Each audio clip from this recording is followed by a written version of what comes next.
Hey, it's Cal. I'm back.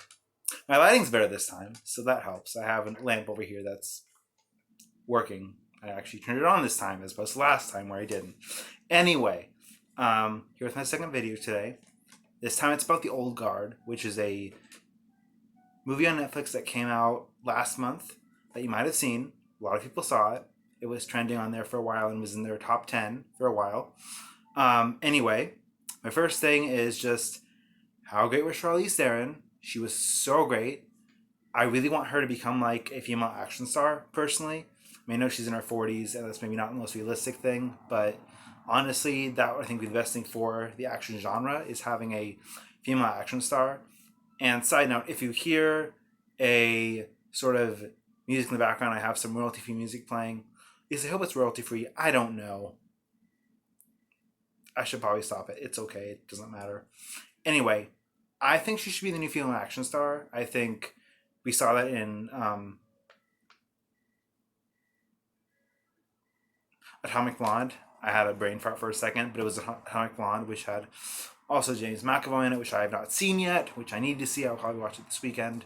Um, and it's way too hot here. It's too hot. It's too hot. Also, I cut my hair. It isn't the best, but I'm working on it. It's fine. Anyway, one thing that we really saw with this movie, which I think is so special, is seeing the birth of a new fandom, which you don't see a lot, at least not in this sense.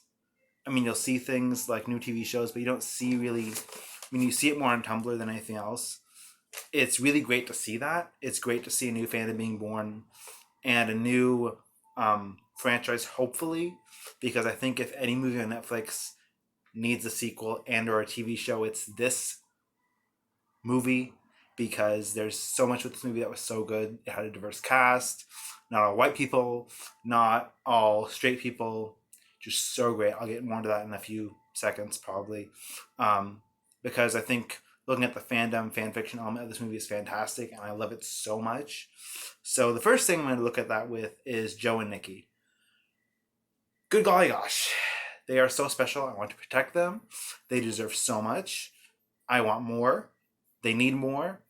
I think the way that they're able to make it's something that is different than in other Netflix movies I watched, such as Alex Strangelove, which is a movie that came out I think 3 years ago now, give or take. I think it was 2 years ago, which was very much about an LGBTQ couple, but it felt more pandering than this did. This came off, thankfully, as not very pandering and very much just integrated, which is frankly how it should be because, according to some estimates, there's as much as 10% of the population that's LGBTQ, IAPPXYZ exclamation point.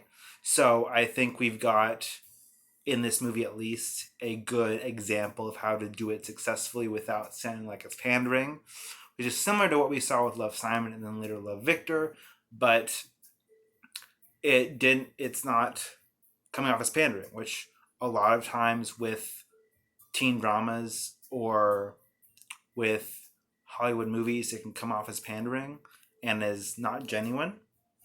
And frankly, what I want with Joe and Nikki is a spinoff looking at how they met, because we see that in the movie where we see, oh, Joe and Nikki met when they killed each other, which thankfully, due to the Old Guard, I should probably explain what the Old Guard is. Basically, it's a movie where these people are immortals. They find out they're immortals through happenstance, really, from what I can tell. It's based off of, I want to say, a Dark Horse comic, or it's an IDW comic. I can't quite remember off the top of my head. But it's got a few issues out, I think, now. I'm not really sure. Haven't looked into that enough. I probably should. But it's based off of a comic where the whole thing about them is they're immortal and they can't be killed. They can be shot. They can have their guts ripped out. They can have. I'm not sure if they can be beheaded, but probably they can be beheaded and be fine. But who knows? With that, the whole movie is them really finding. They find a new immortal, Nile, who is an African American who I can't quite remember what she's been in. I think she may have not been in much before this, but she does a great job, and I'll talk about her more in a few minutes. But basically, there's four of them. There's Andy Andromache, the way Charlize Theron. There's Booker, who I can't remember who he's played by, and there's Joe and Nikki. Joe, if I remember right, is played by the guy that played Jafar in the new Aladdin, who is very hot and attractive, and it's a very good thing. But I could be wrong. It could be Nikki. I can't quite remember. One of them I think is German. Not sure. I can't remember. Honestly, I'm not the best at remembering some of these things sometimes. Better at big picture stuff. Anyway, the whole movie is them sort of finding their purpose in a broad sense of they get contracted out for these jobs, which is where they meet the other guy whose name I forget. I can't remember his name. But this other guy wants to basically, he ends up double crossing them and then sells them off to Dudley. And when I say Dudley, I mean it's Harry Melling, whose name in this movie is Varric, but I didn't think of him as Dudley because he was in Harry Potter for so long. So he lost a lot of weight and looks pretty dang good, if I'll be honest. Pretty good. Anyway, with this movie, the whole goal is really finding themselves, and it's very much plays into the found family trope of a group of misfits. And with being immortal, they have to leave their whole family behind, and that's what Booker struggles with the most. Is he still remembers he was in the 1800s was when he figured out he was immortal and became immortal, and so he had to watch his family die, and he's the most recent one. Both Joe and Nikki are from the Crusade era, and Andy is from the Greek era. She's like 2,000 plus 2,600, 3,000 years old, 6,000 years old, I think. I'm not sure. I'm probably wrong. It's fine. And there's another one, Quinn, who I'll get into later. Anyway, with Joe and Nikki, moving back to them for a minute. Their whole "not my boyfriend" speech in the car was, I think, one of the most genuine mainstream, because since it's on Netflix, I'll consider it somewhat mainstream, acknowledgments of love that really you don't see in the same way in most mainstream TV, whether it's on broadcast or from a movie from the main studios, the main 5 studios now, not 6. And that really touched me. And I think it touched a lot of people, as you can tell from the birth of the fandom. And it really brings up that words can't contain all the meaning that there is in a situation. I think it was handled so well. And I remember reading an article recently from either it was the producers or one of the people involved in it, where basically they would not film that movie if that scene was not put in place. And that really speaks to how accepting parts, and emphasize parts of Hollywood can be in this current day and age, because they're beginning to see that, hey, we have to acknowledge there are these certain portions of the population that are different and not straight white men. I mean, it's unfortunate that it's taken so long for that to happen, but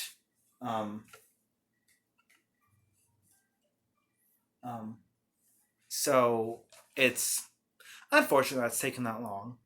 And I think what we saw with both of them in the very near the end of the movie, was there was a scene where they were throwing Booker out, because basically Booker ends up betraying them and getting them captured, because he just wants to die. He wants to be able to die because he has nothing to live for in that sense.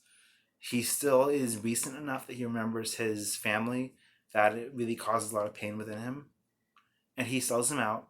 And after they end up killing Varric, well, Niall kills Varric because Niall jumps out of the building and kills him with the really cool weapon, the double-sided axe thing. There's probably a name for that. I don't know what it is. It's fine.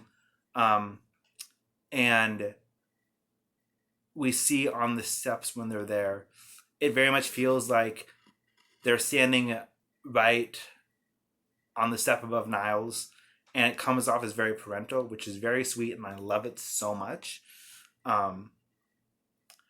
But on the subject of Booker, there's a lack of love for him in the fandom, from what I've been able to tell. For the fan fiction so far, I've not really read any yet, which I should have read prior to the video, but that's okay. I'm going to read some of it soon. There's roughly 1,500 works, which is a large fandom for the amount of media there is for it so far.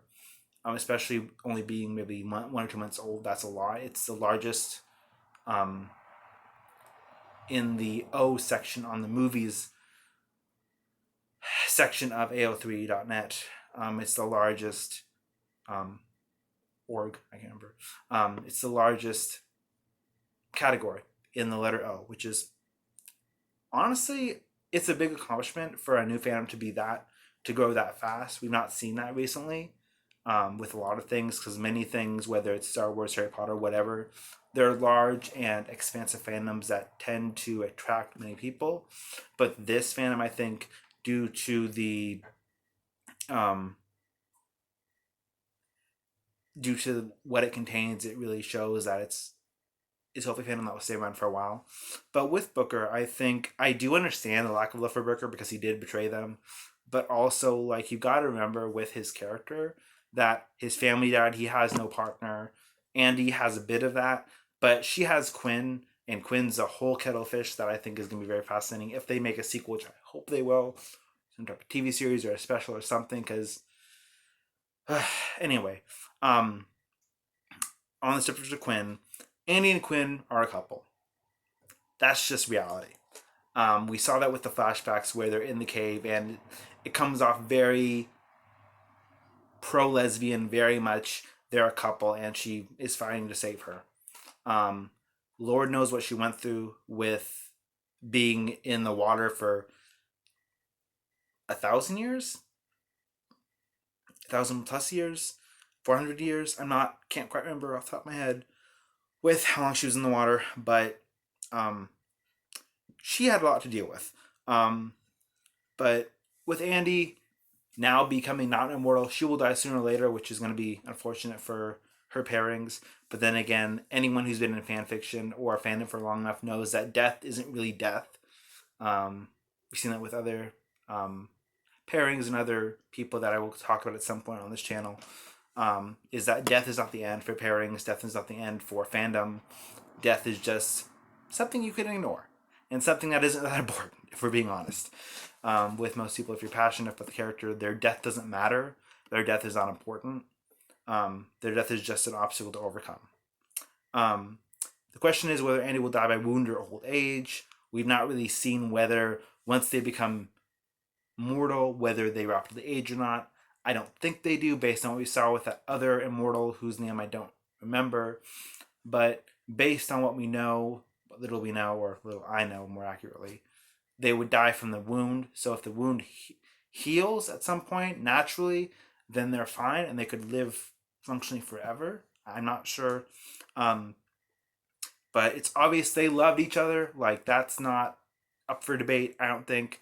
My bigger thing is at the end of the movie, Quinn shows up next to Booker. She finds Booker somehow. So she's obviously been out of the. She somehow got herself free or was freed by someone. I'm more likely to believe she was freed by someone and then later somehow was able to track them down, similar to how the other guy was able to track them down based on their actions. And she found Booker and was like, "Oh my God, it's Booker!" And then the movie ends because that was an after credit scene. Um, Another pairing is Andy and Niall. I think a lot of that comes off of their fight scene, and it could be a thing. I kind of doubt it based on Niall herself. I don't think she needs someone to define herself. I mean, no one really needs someone to define themselves. They shouldn't need someone. But I'm more really interested, if we're being honest. Andy and Niall aren't that. I mean, they're interesting from more sort of more mother daughter aspect than they are sort of a relationship aspect. Because yes, they would be hot, but as much as I might love a pairing because it's hot, doesn't mean as a pairing it makes sense.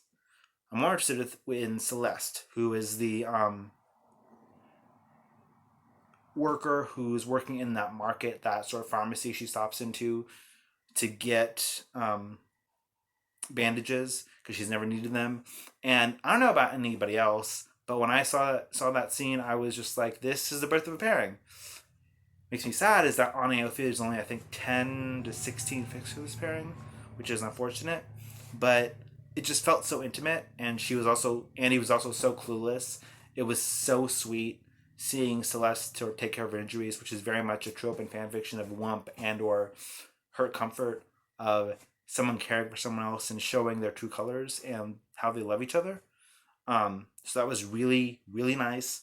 In terms of the rest of it, I hope there's a sequel, where they either find more immortals, but that would take up a whole probably good chunk of the movie, getting them used to themselves and getting them used to what their purpose is. Um, I also, on a side note, I looked a few days ago, and there's a thruple emerging, and by thruple, maybe that is a three-person couple with Joe, Nikki, and Booker. I'll look into that more. That could be interesting. I'll probably do a review of some fan fiction at some point on this channel with the old guard, because it could be really good. Hopefully, though honestly, I love good crackfic. Um, Also, just in the sequel or a TV series, just doing more good, and that's kind of what we saw in the end of their actions had an impact tens of hundreds of years down the line. That's something I think is very important. So that's what I say. What I had to say about the old guard. This video ran a bit longer than I probably planned, but honestly, it's fine. Anyway, my lighting's better, so that's always a plus. Anyway, I'm gonna sign off. This is Cal signing off again. Hope we have all the good day, and I'll be back soon with another video. Bye.